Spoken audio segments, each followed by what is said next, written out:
दर्शकवृन्द नमस्कार। YouTube channel info खबरमा तपाईहरुलाई स्वागत छ। आज पनि दिनभरिका महत्त्वपूर्ण काम लाग्ने हेर्नै पर्ने समाचार लिएर उपस्थित भइसकेका छौं। पूरा भिडियो हेर्नुहोला। तपाईहरुको विचार तलको कमेन्ट बक्समा लेख्न नछुटाउनुहोला। समाचारको सुरुमा गणेश नेपालीलाई शहीद घोषणा गर्न माग गरिएको प्रसंग परिवारले बुझेनन् सब। काठमाडौँ महानगरको प्रहरीसँग विवादपछि शरीरमा आगो लगाउँदा मृत्यु भएका गणेश नेपालीलाई शहीद घोषणा गर्न उनको परिवारले माग गरेको छ। सरकारी प्रतिनिधिहरूसँग भएको छलफलमा परिवारका सदस्यले शहीद घोषणा लगायत माग राखेका छन्। नेपालीका आमा बुवा समेत काठमाडौँ आइपुगेका छन्। आमा बुवा लगायत परिवारका सदस्यहरूसँग जिल्ला प्रशासन कार्यालयमा छलफल भएको थियो। छलफलमा शहीद घोषणा, दोषीलाई कारबाही, राहत, रोजगारी लगायतको विषयमा छलफल भइरहेको छ। त्यस्तै अर्को समाचार, प्रहरीको कुटपिट तथा धरपकडमा घाइते भएका जेएनजी अभियन्ता तथा अधिवक्ता माजिद अन्सारीलाई थप उपचारको लागि त्रिभुवन विश्वविद्यालय शिक्षण अस्पताल महाराजगञ्ज रिफर गरिएको छ। प्रहरीको कुटपिटको क्रममा अन्सारीको टाउको, अनुहारमा बुटले प्रहरीले प्रहार गरेको र अनुहार र शरीरको माथिल्लो भागमा गम्भीर चोट लागेको जनाएको छ। घटनापछि उनलाई प्रारम्भिक उपचारको लागि कीर्तिपुर अस्पताल लगिएको थियो। त्यहाँ भिडियो एक्सरे सहित आवश्यक स्वास्थ्य परीक्षण गरेपछि थप उपचारको लागि त्रिवी शिक्षण अस्पताल पठाइएको हामीले जानकारी पाएका छौं। शनिबार दिउँसो कीर्तिपुर स्थित राधास्वामी होल्डिङ सेन्टरमा रहेको सुकुम्बासीहरूको अवस्था बुझ्न पुगेका जेएनजी अभियन्ताहरू माजिद अन्सारी, मोनिका निरौला, रिया बानिया र सरिस्मा थापा माथि प्रहरीले कुटपिट तथा धरपकड गरेको आरोप लागेको छ। उक्त घटनामा माजिद अन्सारी घाइते भएका छन्।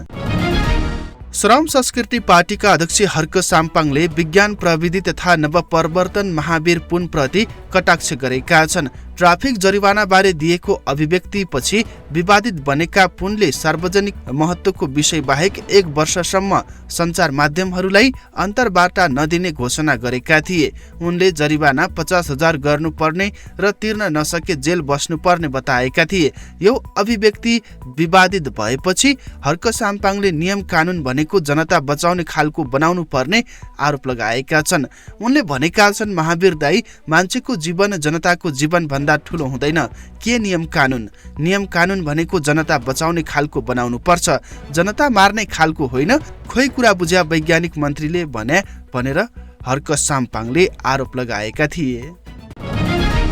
त्यस्तै अर्को समाचार, चेक बााउन्सको पुरानो मुद्दामा बलिउडका चर्चित हास्य अभिनेता राजपाल यादवलाई दिल्ली उच्च अदालतले 3 महिनाको जेल सजाय सुनाएको छ। राजपाल यादव विरुद्ध मुद्दा दायर गर्ने कम्पनीका वकिलका अनुसार दिल्ली उच्च अदालतका न्यायाधीश स्वर्णकान्त शर्माको इजलासले तल्लो अदालतको फैसलालाई सदर गर्दै यादवलाई दोषी ठहर गरेको छ। अदालतले यादव र उनकी पत्नी राधा यादव दुवैलाई उजुरीकर्ताको बाँकी रकम भुक्तानी गर्न आदेश दिएको छ।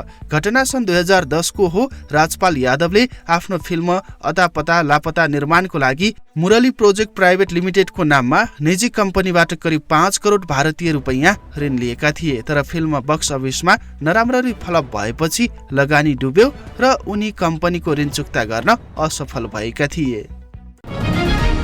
केही दिन अघिसम्म काठमाडौँ महानगरपालिकाका नगर प्रहरी नियमित रूपमा सडकमा खटिएर अव्यवस्थित पार्किङ नियन्त्रण गरिरहेका देखिन्थे। तर आत्मदाहको प्रयास गरेका र पछि निधन भएका गणेश नेपालीसँगको सम्बन्धित घटनापछि सडकमा नगर प्रहरीको उपस्थिति उल्लेख्य रूपमा घटेको देखिएको छ।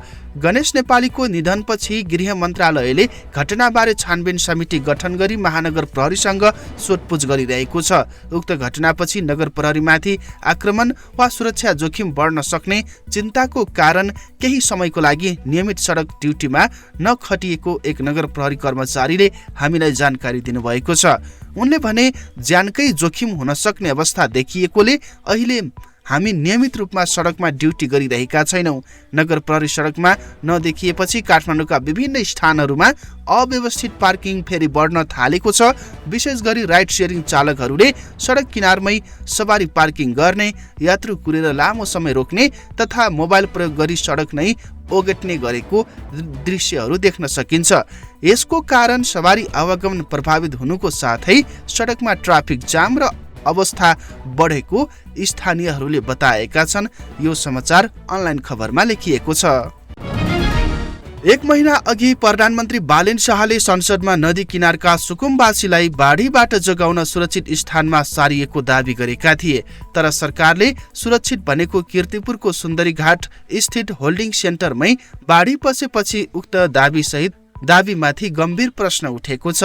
शनिबार मध्यराती बागमती नदी उफ्रिएर सेन्टरमा पानी पस्दा सुतिरहेका सुकुम्बासी ज्यान जोगाउन भागाभाग गर्न बाध्य भए। लत्ता कपडा खाद्यान्न र घरायसी सामान सबै बाढीले बगाएपछि पीडितहरू सरकारप्रति आक्रोशित बनेका छन्। सशस्त्र र नेपाल प्रहरीको संयुक्त टोलीले रबर बोट मार्फत 54 जनाको उद्धार गरे पनि धेरै परिवार अझै पनि बिचल्लीमा छन्। बाढीबाट बचाउँछु भनेर ल्यायो, फेरि बाढीमै डुबायो भन्दै पीडितहरूले सरकारमाथि लापरवाहीको आरोप लगाएका छन्। 15 दिनभित्रै स्थानीय व्यवस्थापन गर्ने सरकारी बाचा अझै पूरा नभएपछि विस्थापित परिवार अन्यल र पीडाबीच दिन काट्न बाध्य भइरहेका छन्। जल तथा मौसम विज्ञान विभागले आइतबार र सोमबार अति भारी वर्षा हुने भन्दै सावधानी अपनाउन अनुरोध गरेको छ। विभागले कोशी, बागमती र गण्डकी प्रदेशका 1-2 स्थानमा अति भारी वर्षा हुने जानकारी दिएको छ। सोही आधारमा राष्ट्रिय विपद जोखिम न्यूनीकरण तथा व्यवस्थापन प्राधिकरणले सूचना निकाल्दै सावधानीको लागि सार्वजनिक अनुरोध गरेको छ। भोलि र पर्सि निकै ठूलो पानी पर्ने सम्भावना रहेको मौसम विज्ञानले जनाएको छ। नेपाली कांग्रेसका सभापति गगन थापाले कीर्तिपुर स्थित होल्डिङ सेन्टरमा बाढी पीडितको अवस्था बुझ्न पुगेका युवाहरूमाथि भएको प्रहरी हस्तक्षेपको कडा रूपमा आलोचना गरेका छन्। अवस्था बुझ्न पुगेका युवाहरूमाथि भएको प्रहरी हस्तक्षेपको कडा आलोचना गरी पक्राउ परेका सबैलाई तत्कालै निशर्त रिहा गर्न सरकारसँग माग गरेका छन्। सामाजिक सञ्जालबाटै प्रतिक्रिया दिँदै थापाले माजिद अन्सारी, नरेन्द्र खड्का, सरिस्मा थाप लगायत युवाहरूमाथि कुटपिट गरी नियन्त्रणमा लिएको घटना अत्यन्तै चिन्ताजनक भएको बताएका छन्। लज्जास्पद र घोर निन्दनीय भएको बताएका छन्। उनले बाढी पीडितको अवस्था बुझ्न र राज्यसँग जवाफ माग्न पुगेका युवाहरूमाथि बल प्रयोग गरिएको भन्दै सरकारको व्यवहारप्रति प्रश्न उठाएका छन्। करुणाविहीन त छँदै थियो यो राज्य, तर यति धेरै असहिष्णु पनि भन्दै थापाले लोकतान्त्रिक व्यवस्थामा नागरिकले सरकारसँग प्रश्न सोध्नु नैसर्गिक अधिकार भएको बताएका छन्। प्रश्नको उत्तर गिरफ्तारी, लट्ठीचार्ज वा दमन हुनु नसक्ने स्पष्ट पार्दै लोकतान्त्रिक सरकारले फरक मात्र आलोचना सुन्न सक्नुपर्ने बताएका छन्। गगन थापाले सरकारको बलियोपन दमनमा होइन, विधिको शासन, संवाद र उत्तरदायित्वमा देखिनुपर्छ। आलोचनालाई बल प्रयोग गरेर दबाउने प्रयास लोकतान्त्रिक मूल्य र मान्यता विपरीत हुने उनको भनाइरहेको छ। परराष्ट्रविद हिरण्यलाल श्रेष्ठले नेपालको भू राजनीतिक अवस्था अब 2 ढुङ्गा बीचको तरुल नभई 3 ढुङ्गा बीचको तरुल बनेको दावी गरी गम्भीर चेतावनी दिएका छन्। शनिबार आयोजित कार्यक्रममा उनले एमसीसी पारित हुनु र एसपीपी अघि बढाउने प्रयासपछि नेपाल, अमेरिका, चीन र भारतको रणनीतिक चासोको केन्द्रमा पुगेको बताए। अब 2 ल्यान्ड लेभल र एउटा स्काई लेभलबाट नेपालमाथि दबाव छ भन्दै उनले नेपाललाई शक्ति राष्ट्रहरूको प्रतिस्पर्धाको अखडा बनाउन खोजिएको र त्यसको असर सम्पूर्ण क्षेत्रमै पर्ने दावी गरेका छन्। श्रेष्ठले नेपालको सार्वभौमिक अस्तित्वमाथि हस्तक्षेप स्वीकार्य नहुने स्पष्ट पार्दै चीन विरुद्ध गतिविधि गर्ने थलो वा द्वन्द्वको भूमि बनाउन नहुने चेतावनी दिएका छन्। नेपाललाई शान्ति क्षेत्रको रूपमा स्थापित गर्न अमेरिका, चीन र भारत तीनै मुलुकले समर्थन गर्नुपर्ने समय आएको भन्दै सन्तुलित कूटनीतिमै नेपालको सुरक्षा र भविष्य निर्भर रहेको दावी गरेका छन्। नेकपा एमालेका महासचिव शंकर पोखरेलले सुकुम्बासी तथा अव्यवस्थित बसोबासीको व्यवस्थापनमा सरकार पूर्ण रूपमा असफल भएको आरोप लगाएका छन्। सामाजिक सञ्जालबाट उनले बस्ती हटाएर नागरिकलाई घरबार विहीन बनाउनु राज्यको गम्भीर कमजोरी भएको भन्दै सरकारमाथि तीव्र आक्रोश पोखेका छन्। पोखरेलले सरकारले सुरक्षित भनेका होल्डिङ सेन्टरमै गास, पानी र आधारभूत सुविधा बन्द हुनु तथा डुबानको जोखिम देखिनु अमानवीयताको पराकाष्ठ भएको भन्दै टिप्पणी गरेका छन्। उचित पुनर्स्थापना नगरी बस्ती खाली गराउनु उपलब्धि नभई राज्यको जिम्मेवारीबाट पलायन भएको दावी गरेका छन्। विस्थापित परिवारको पीडा दिन प्रतिदिन बढेर गएको उल्लेख गरी उनले सरकारलाई तत्कालै कमजोरी सच्याएर न्यायोचित व्यवस्थापन गर्न आग्रह गरेका छन्। नागरिकलाई त्रासमा होइन, सुरक्षित आवास र मौलिक अधिकारको सम्मान मार्फत मात्रै कानुनी राज्यको मर्यादा जोगिने उनको भनाइ छ। साथै गणेश नेपाली जस्तो अर्को दुःखद घटना दोहोरिन नदिन समयमै संवेदनशील बन्न सरकारलाई त्यस्तै अर्को समाचार नेपाली कांग्रेसका सभापति गगन थापाले कीर्तिपुर स्थित सुकुम्बासीको होल्डिङ सेन्टर पुगेका जेन्जी अभियन्ता पक्राउ परेको विषयमा निन्दा गरेका छन्। शनिबार राति फेसबुकबाटै सभापति थापाले राज्यले फरक मत सुन्न नसक्नु राज्यको कायरता भन्दै आलोचना गरेका छन्। कीर्तिपुरको होल्डिङ सेन्टरमा बाढी पीडितको नाजुक अवस्था बुझ्न र राज्यसँग जवाफ माग्न पुगेका युवाहरूमाथि सरकारले कुटपिट गरी नियन्त्रणमा लिनु अत्यन्तै चिन्ताजनक, लज्जास्पद र घोर निन्दनीय छ भन्दै आपत्ति जनाएका छन्।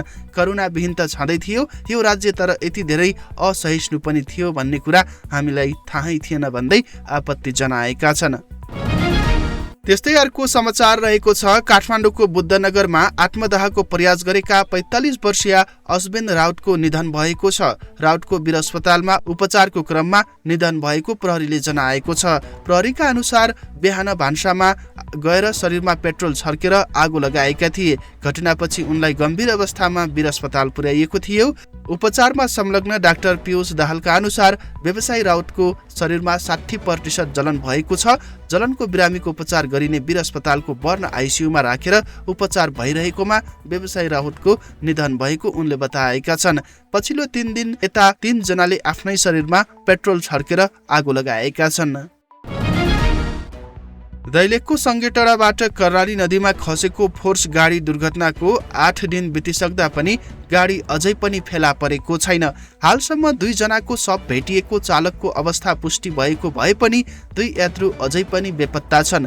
नेपाली सेना, नेपाल प्रहरी, सशस्त्र प्रहरीका 176 सुरक्षाकर्मी, हेलिकप्टर, ड्रोन र गोताखोर परिचालन गरिए पनि कर्णालीको तीव्र बहावले खोजी कार्य निष्फल पारेको छ। यो घटनाले कर्णालीका विगतहरू भयावह सडक दुर्घटनाको पीडा फेरि पनि उजागर गरेको छ। 2066 को किटु बस दुर्घटनामा 41, 2071 मा भेरी नदीमा बस खस्दा 47, 2078 मा मुगु बस दुर्घटनामा 33 र अन्य थुप्रै दुर्घटनामा सयौंले ज्यान गुमाएका थिए। कमजोर सडक, जोखिमपूर्ण यात्रा र प्रभावकारी सुरक्षा अभावले कर्णाली अझै पनि मृत्युको राजमार्ग बनेको भन्दै स्थानीयहरूले तत्कालै सुधारको माग गरेका छन्।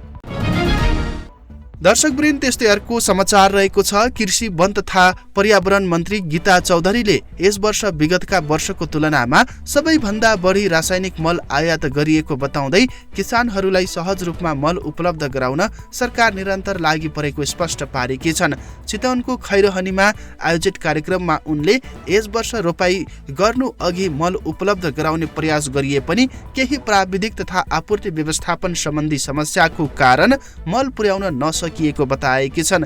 कुन देशबाट मल आयात गर्दा सहज हुन्छ भनेर हामीले रात दिन खटेर काम गरिरहेका छौं। आगामी साउनको 1 गतेदेखि नयाँ लटको आयात सुरु हुँदैछ। मल बन्दरगाहमा पुगिसकेको छ, मन्त्री चौधरीले भनिन्। उनले आगामी दिनमा क्यालेन्डर बनाएर देशभर व्यवस्थित रूपमा मल वितरण गरिने बताउँदै स्थानीय तह, प्रदेश सरकार र संघीय सरकार बीच समन्वयन गरी वितरण प्रक्रिया प्रभावकारी बनाउने बताएकी छन्।